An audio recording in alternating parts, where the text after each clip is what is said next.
Everybody say woo! Yay! Okay. So we're going to read Mrs. Spider's Tea Party, and at the end, I'm going to ask the class who recognized where and can pinpoint confirmation bias by our cognitive psychologist, Peter Wason. Peter Wason actually passed away in 2003, so his studies still stand today. So, Mrs. Spider's Tea Party. Can everybody see that? Mm-hmm. Yes. Okay. One lonely spider sips her tea while gazing at the sky. She watched the insects on the leaves and many flying by. If I had friends like these, she sighed, who'd stay a while with me, I'd sit down on silken chairs and serve them cakes and teas. I love picture books. The timid beetles Aiken made crept from the woodwork the same day, but Miss Spider begged, please stay. They shrieked, oh no, and dashed away. 3 fireflies flew inside that night, their spirits high, their tails all right. They spied the web and squeaked in fear, we'd better get away from here. The little trio did not feel they'd care to be a spider's meal. There we go, a little scared of Miss Spider now.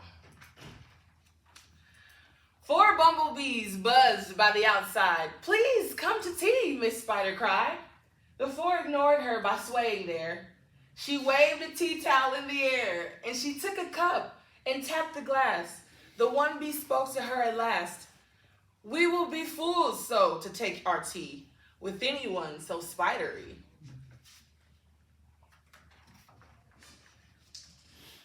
Within the shadows of the room, just peeking from behind a broom, 5 green faces bobbed and peered. Miss Spider smiled. Her heart was cheered.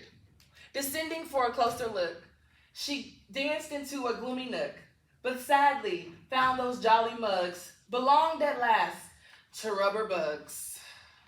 So they weren't even real. She's really getting her hopes up right now. Some ants strolled in. They numbered 6, but ants with spiders will not mix. So she brewed them tea from hips and roses. The proud platoon upturned up their noses. Sorry, it's not funny. It's hurtful. A fine bouquet concealed its prize of 7 dainty butterflies. Miss Spider, watching from the wall, was not aware of them at all.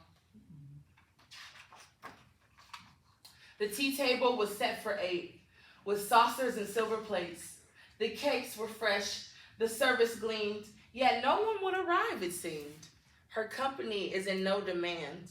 Left her a cup for every hand. All right, we're getting towards the end now. 9 spotted moths kept safe and warm, in a shelter from a thunderstorm. They understood beneath an open sash and watched the jagged lightning flash. Miss Spider dropped down on a thread, a silver tray above her head. She'd hoped to please them, but instead, they flew away in mortal dread.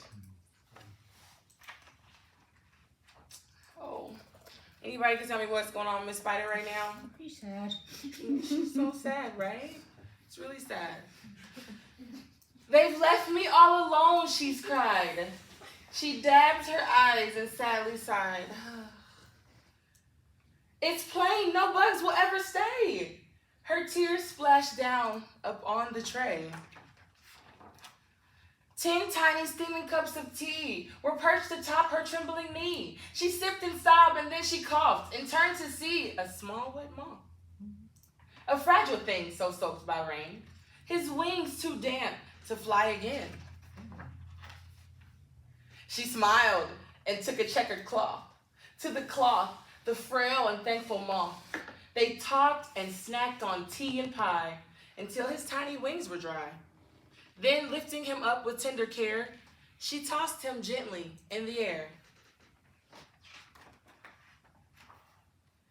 The moth told Ike, then Ike told May, who went to the bug to say, there is no reason for alarm. She never meant us any harm.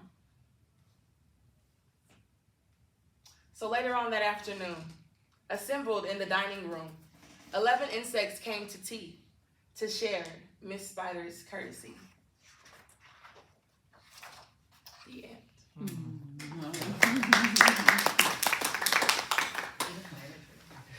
Can anybody raise their hand and tell me an example of confirmation bias that they got from that book, or why I shared that book? Just wanted to understand if you all grasp that definition in the ways that I did. So, anyone? Christian? I think that like the insects, like they initially like avoided Miss Spider because of like their fears and misconceptions about spiders. So like to me, it's like overcoming this misunderstanding and prejudice, which is related to confirmation bias. Yes, thank you for that. So confirmation bias is actually one of the pillars connected to cognitive bias, which is an outbreak pillar for that. And so I just want to wrap up to say that even though this is a picture book and a book for children, I've related to this book since I was in 3rd grade for a reason. And in that, Miss Spider had a lot of patience to the point where even though the moth was the one who she ended up helping, if anyone noticed, the moth didn't have a choice. In the picture, he was fearful once his wings were wet. He thought Miss Spider's web was still going to get him and still eat him. And he had no choice but to allow her the opportunity to show different. And so I challenge each of us in our classrooms and out in the world and in our workspaces to actually not just wait for the rain to get us wet to have to look in the face of injustice, but to actually do it while dry and to actually be intentional, because confirmation bias hurts peers, hurts friends, hurts in small comments like we saw yesterday in a growing moment. And I believe Peter Wason was onto something that we can all continue to build off of. So thank you very much.